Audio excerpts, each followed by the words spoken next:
Smile on your brother, sang the young bloods. A brotherhood of man, sang John Lennon. When we talk of beneficence, we use the language of kinship. Our Father who art in heaven, the fatherhood of God, church fathers, Father Christmas, Father figure, patriotism, the mother country, the mother church, the mother superior, motherhood, and apple pie, maternal, blood brothers, black brothers, brothers in arms, brotherly love, temple brotherhoods, brethren, fraternities, brother, can you spare me a dime? Sisterhood is powerful. Sister cities, soul sisters, sisters of mercy, sororities, the family of man, crime families, the big happy family. The kinship metaphors have a simple message. Treat certain people as kindly as you treat your blood relatives. We all understand the presupposition. The love of kin comes naturally. The love of non-kin, that of kith, does not. That is the fundamental fact of the social world, steering everything from how we grow up to the rise and fall of empires and religions. The explanation is straightforward. Relatives share genes to a greater extent than non-relatives. So if a gene makes an organism benefit of relatives, say by feeding or protecting it, it has a good chance of benefiting a copy of itself. With that advantage, genes for helping relatives will increase in a population over the generations. The vast majority of altruistic acts in the animal kingdom benefit the actor's kin.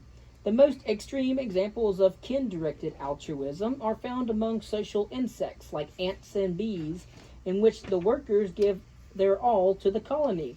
They are permanently sterile and defend the colony with kamikaze tactics, like blowing up to spray noxious chemicals on an invader, or stinging it with a barbed stinger that pulls the insect's body apart when dislodged.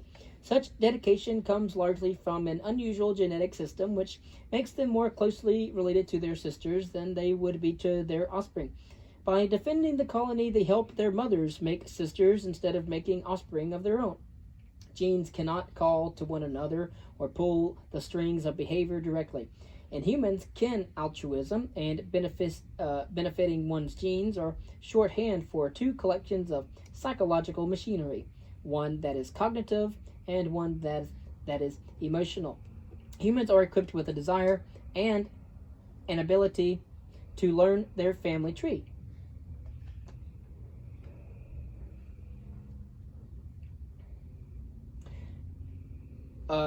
Genealogy is a special kind of knowledge. First, the relationships are digital.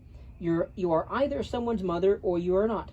You might be 80% sure that Bill is John's father, but that is not the same as thinking that Bill is 80% of a father to John. We speak of half-brothers, but everyone knows the expression is shorthand for having the same mother and different fathers or vice versa. Second, kinship is a relation. No one is a father or sister, period. They have to be the father or the sister of someone. Third, kinship is topological. Everyone is a node in a web whose links are defined by parenthood, generation, and gender. Kinship terms are logical expressions that are read off the geometry and labeling of the web.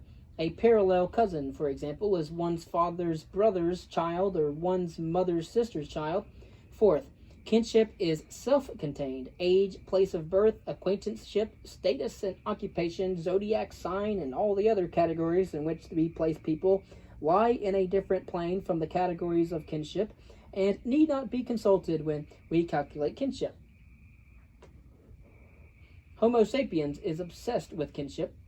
All over the world, when people are asked to talk about themselves, they begin with their parentage and family ties, and in many societies, especially foraging groups, people rattle off endless genealogies. For adoptees, childhood refugees, or descendants of slaves, curiosity about biological kin can drive a lifelong quest. Entrepreneurs hope to exploit this motive when they send out the computer-generated postcards that offer to trace Steven Pinker's ancestors and find the Pinker family seal and coat of arms. Of course, people ordinarily do not test each other's DNA. They assess kinship by indirect means. Many animals do it by smell. Humans do it with several kinds of information. Who grows up together, who resembles whom, how people interact, what reliable sources say, and what can be logically deduced from other kin relationships. Once we know how we are related to other people, the other component of the psychology of kinship kicks in. We feel a measure of solidarity, sympathy, tolerance, and trust towards our relatives, added on to whatever other feelings that we might have for them. Home, according to the poem by Robert Frost, is, quote, something you somehow haven't to deserve, end quote. The added good will one feel towards kin is doled out according to a feeling that reflects the probability that the kind act will help a relative propagate copies of one's genes. That in turn depends on the nearness of the relative to oneself in the family tree, the confidence one has in that nearness, and the impact of the kindness on the relative's prospects of reproducing, which depends on age and need as well. So parents love their children above all others, cousins love each other, but not as much as siblings do, and so on and so forth. Of course, no one crunches genetic and actuarial data and then decides how much to love. Rather, the mental programs for familial love were calibrated in the course of evolution, so that love correlated with the probability in the ancestral environment that a loving act would benefit copies of genes for loving acts. You might think this is just the banal observation that blood is thicker than water, but in today's intellectual climate, the observation is shocking. It is a shocking radical thesis. A Martian who wanted to learn about human interactions from a textbook in social psychology would have no inkling that humans behave any differently to their relatives than to strangers. Some anthropologists have argued that our sense of kinship has nothing to do with biological relatedness. The conventional wisdom of Marxists, for example, and certain feminists and cafe intellectuals embraces some astonishing claims that the nuclear family of husband, wife, and children is a historical aberration unknown in centuries past and in the non-Western world, that in primitive tribes marriage is uncommon and people are indiscriminately promiscuous and free of jealousy, that throughout history the bride and groom had no say in their marriage, that romantic love was invented by the medievals and consisted of the adulterous love of a knight for a married lady, that children used to be thought of as miniature adults, that in olden times children died so often that mothers were unaffected by the loss, that concern for one's children is a recent invention, and these beliefs are false. But blood really is thicker than water, and no aspect of human existence is untouched by that part of our biological evolutionary psychology. Families are important in all societies, and their core is a mother and her biological children. All societies have marriage. A man and a woman enter a publicly acknowledged alliance whose primary goal is children. The man has a right of exclusive sexual access to the woman, and they both are obliged to invest in their children. The details vary, often according to the patterns of blood relationships in the society. Generally, however, when men can be confident that they are the fathers of their wives' children, nuclear families form, usually near the husband's extended kin. In the smaller number of societies where men are not so confident, for example, when they are away for long stretches of military service or farm labor, families live near the mother's kin, and children's principal male benefactors are their closest blood relatives, their maternal uncles. Even then, biological fatherhood is recognized and valued. Both sides of the extended family take an interest in the marriage and the children feel solidarity with both sides, even when the official rules of descent recognize only one side, as in our own surnames, which are reckoned according to the father's family. Women fare better when they stay near their relatives, and the men move around, because they are surrounded by fathers, brothers, and uncles who can come to their aid in disputes with their husbands. The dynamic and vividly enacted section in The Godfather, when the son of Marlon Brando's character, Sonny Corleone, nearly murdered his sister's husband when he found out that the husband had battered her. Life imitated art 2 decades later when the real-life son of Brando, Christian Brando, did murder his sister's boyfriend when he found out that the boyfriend had battered her. When a woman has to leave home to live near her husband's family, he can brutalize her with impunity. and in many societies, marriages between cousins are encouraged, and the marriages are relatively harmonious because the usual bickering between husband and wife is mitigated by their sympathy for each other as blood relatives. These days, it is impolite to talk about parental love having anything to do with biological relatedness because it sounds like a slur on the many parents with adopted children and stepchildren. Of course, couples love their adopted children if they were not unusually committed to simulating a natural family experience. They would not have adopted to start with, but step families are different. However, the step parent has adopted for a spouse, not for a child. The child is a cost that comes as part of the deal. Step parents have a poor reputation. Even Webster's unabridged dictionary defines stepmother in one of its two definitions as, quote, one that fails to give proper care or attention, end quote. The psychologists Martin Daly and Margot Wilson comment, quote, the negative characterization of step-parents is by no means peculiar to our culture. The folklorist who consults Stith Thompson's massive motif index of folk literature will encounter such pithy synopses as evil stepmother orders stepdaughter to be killed, and evil stepmother works stepdaughter to death in absence of merchant husband. For convenience, Thompson divided stepfather tales into two categories, cruel stepfathers and lustful stepfathers.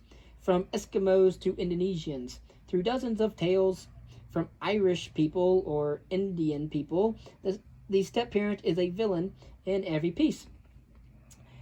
Daly and Wilson note that many social scientists assume that the difficulties plaguing step relationships are caused by the myth of the cruel step-parent.